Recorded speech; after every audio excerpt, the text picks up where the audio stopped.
Àgueda Micó. Ella és llicenciada en Dret i en Ciències Polítiques i de l'Administració i actualment és professora de Ciències Polítiques associada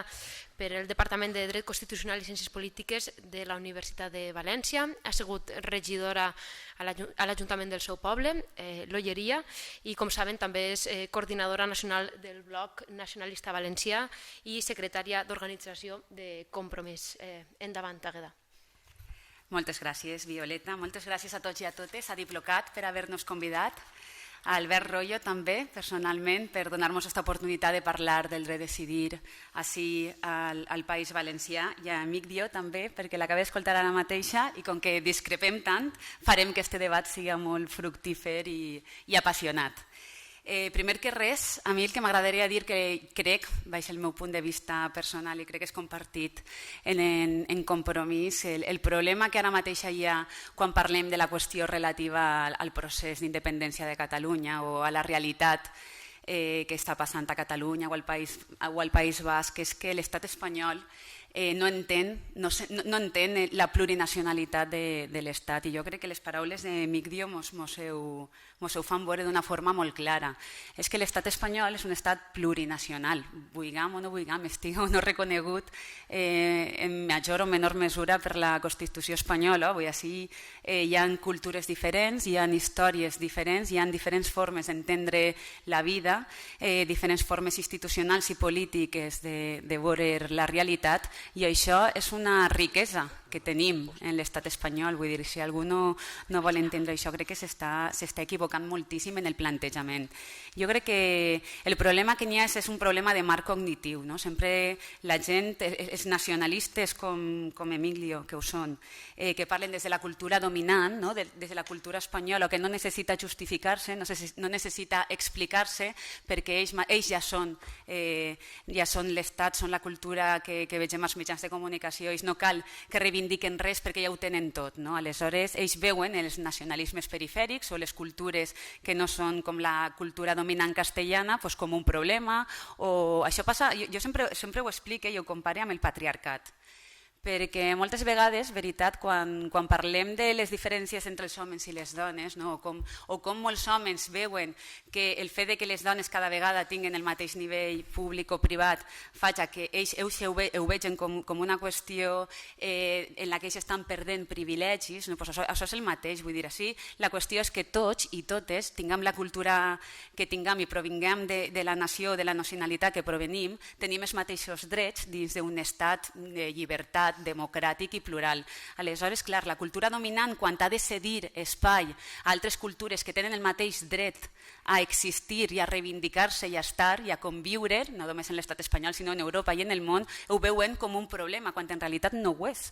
No ho és, no és un problema que a Catalunya hi hagi una identitat pròpia que vulgui reivindicar-se com a tal, igual com no ho és que ho siga Escòcia, al Regne Unit, o que el Quebec a Canadà també ho vulgui. És que no és cap problema, és simplement una realitat que hi ha ahí, i ja ho ha dit Ferran abans, vull dir, la política és negociació, és conflicte, les realitats són complicades, la vida no és fàcil, hem de viure, hem de conviure, i ens passa a nosaltres en una casa on vivim 3 o 4 persones, ja tenim un conflicte permanent de convivència entre nosaltres, doncs quan parlem de societats és el mateix. Jo crec que el que hauríem de fer per a intentar resoldre, si és que s'ha de resoldre el problema de l'encaix de Catalunya a Espanya, és intentar veure-ho des d'un punt de vista més obert, sense tants prejudicis i sense posar-se en el punt de vista de la cultura dominant. Crec que seria molt més fàcil entendre la realitat plurinacional de l'estat espanyol si tinguérem una visió molt més, no sé si dir humil o tranquil·la o assossegada o de normalitat, igual com la normalitat que pot haver que els homes i les dones tinguem la mateixa capacitat de liderar partits, empreses, etc. El problema que jo veig en l'encaix ve ja des de la transició política valenciana, una transició que no reflectís aquesta plurinacionalitat de l'estat espanyol en la Constitució espanyola, una problemàtica que també vam viure al País Valencià, que malauradament vam estar molt maltractats en aquella època on nosaltres volíem aconseguir també el màxim sostre competencial que ens donava la Constitució espanyola i que determinades trames de l'estat central que no volien que el País Valencià Valencià hi haguera i ser autogovern que en aquell moment reivindicàvem d'una forma amb molta fortalesa. Sí, doncs això, què passara? Va passar un poc en general. El desenvolupament de l'estat autonòmic després de l'aprovació de la Constitució va deixar aquestes realitats plurinacionals, les va deixar bastant mortes i crec que va ser un problema. Jo crec que Catalunya sempre i el País Basc d'una forma molt respectuosa han intentat treballar per reivindicar la seva essència nacional, que és igual de bona com qualsevol altra, i crec que l'Estatut d'Autonomia que van aprovar en l'any 2006 i que a més va estar després ratificat per el Congrés de Diputats espanyol va ser una forma tranquil·la d'anar aprofundint en el seu autogovern i de continuar relacionant-se en l'estat espanyol. Això, desafortunadament, un tribunal constitucional molt polititzat i en mans del Partit Popular va fer que es trencara aquest acord que sempre havia sigut feble però que sempre havia sigut molt lleial per part de catalans i bascos, en aquest cas per part de catalans, i va fer que aflorara a Catalunya una sensació de dir ja està bé, nosaltres sí sempre estem posant del nostre costat per intentar trobar l'encaix en l'estat espanyol i l'estat espanyol ens està negant la nostra capacitat de poder continuar sent un poble diferent i diferenciat dins de la diversitat que té l'estat espanyol. Jo crec que aquesta és una de les qüestions importantíssimes a tindre en compte en aquest cas concret i crec que això malauradament ha fet que ara mateix es trobi en una situació de difícil encaix. Jo crec que en un món globalitzat com en el que estem ara mateixa, el concepte d'estat-nació tradicional, el concepte d'estat-nació que defensa Ciudadanos ara mateixa i que suposa que el Partit Popular també el defensa i que una part del Partit Socialista també de la meseta pot defensar, crec que està totalment caducat, crec que no dona resposta a la realitat globalitzada en la que vivim, crec que ara mateix ens trobem en una situació on les nacionalitats han de ser més líquides, on la interculturalitat s'ha de trobar d'una forma molt més tranquil·la i crec que Catalunya, en el seu dret legítim de voler defensar, perquè penseu que el que s'està demanant en últim terme no és... Vull dir, hi ha partits polítics a Catalunya que estan demanant la independència del poble català i això és totalment legítim, però en general aquests partits el que demanen, o la majoria de la societat el que demana és el dret a decidir, o sigui, el poder fer una consulta i poder votar per a veure què pensa la societat catalana. I si la societat catalana majoritàriament pensa que van a trobar-se més còmodes estiguent fora de l'estat espanyol, aleshores ja veurien com ho farien, però l'únic que volen és expressar-se de forma lliure i tranquil·la i democràtica per veure quina és la majoria, quin és el sentir majoritari de la seva societat. Si això, que és una cosa totalment normal, que ha passat en països, com ja he dit abans, com en Canadà, on s'ha fet ja diversos referèndums en el cas del Quebec, o com fa poc es va fer a Escòcia, i tots i totes van poder seguir aquell procés, en l'any 2014, en el que es va poder votar també en una tranquil·litat. Jo tinc companys i companyes de Compromís que van estar allà i ens contaven que era, vull dir, que en la normalitat en què la gent anava a votar, gent que votava a favor i en contra, anant junts, fent-se cerveses en els bars, vull dir, la normalitat de poder decidir les coses en total llibertat, crec que hem d'aprendre molt d'estos estats que estan a prop nostre i que en realitat han tractat aquest tema d'una forma més desapassionada de lo que ho fem així a l'estat espanyol, en aquest cas concret al País Valencià. Jo no sé si voleu després ja, perquè a mi m'agrada molt el debat, després ja debatim entre tots i totes, però a mi sí que m'agradaria concloure aquesta primera part dient que crec que és molt bonic el que està passant en Catalunya. Jo he estat en diverses manifestacions de l'11 de setembre i és molt bonic veure com milers i milers de persones reivindiquen d'una forma alegre, d'una forma amable, que volen un futur millor per a ells i per als seus fills i filles. Crec que és una cosa totalment normal i crec que tots i totes hauríem d'aprendre molt del que està passant a Catalunya aquests últims anys. Crec també que seria una equivocació si en Catalunya o en qualsevol altre país del món es volguera repetir la forma jurídica d'estat-nació estanca que tenim ara mateix a l'estat espanyol o a altres llocs. Crec que no hauria de ser el futur futur de les nacions sense estat, i crec que caldria reivindicar el concepte de nacions líquides, veritat, on es poguera conviure en total naturalitat, però cadascú, cada societat, cada nació, decidint què és allò que vol fer. I en un món globalitzat, doncs, bueno, les relacions entre les nacions s'haurien de basar en la justícia, en la democràcia i en la llibertat. I jo crec que és això el que s'està reivindicant en Catalunya, el que també s'ha reivindicat en Escòcia, el que s'ha reivindicat en el Quebec i el que pot reivindicar qualsevol poble del món. I al final una consulta no és res més que la possibilitat de que la ciutadania de determinat lloc pugui expressar-se públicament, i crec que no hem de tindre por a expressar-se públicament. Crec, sincerament, que si el govern de l'estat espanyol aquests últims anys haurà tingut una visió més oberta i més dialogant, ara mateix possiblement la situació del procés d'independència de Catalunya no seria el que és, però que en realitat a mi no m'importa. Vull dir que jo crec sincerament que si el poble català vol i creu majoritàriament que pot continuar el seu camí sense la resta de l'estat espanyol, és que és tan digne i tan legítim poder fer això. Vull dir, és com quan tu vius en parella i tens una relació i aquesta relació vols que s'acabi perquè l'estima que tenies per l'altra persona ja no la tens, doncs és una tonteria voler forçar o obligar algú que ja no vol estar en tu a que ho estiga. Crec que les relacions de persones adultes i les relacions, en aquest cas, de societats adultes s'haurien de basar en el diàleg, en el consens i, en últim terme, en la llibertat de poder estar junts o separats si es vol o si no es vol. I si no som capaços d'entendre que això és el present i el futur de qualsevol societat moderna del segle XXI, crec que ens queda molt per aprendre a tots i a totes. Moltes gràcies. Àgueda, jo he vist que estaves prenent moltes notes, estaves allà en el mig, si vols trencar el gel. Comencé jo. Bueno, jo la primera proposta que li faria a Mariano Rajoy és que a María José Ferrer la posaren en un comitè de negociació per a intentar solucionar el problema de Catalunya, perquè crec que ha fet una intervenció molt bona. I dit això,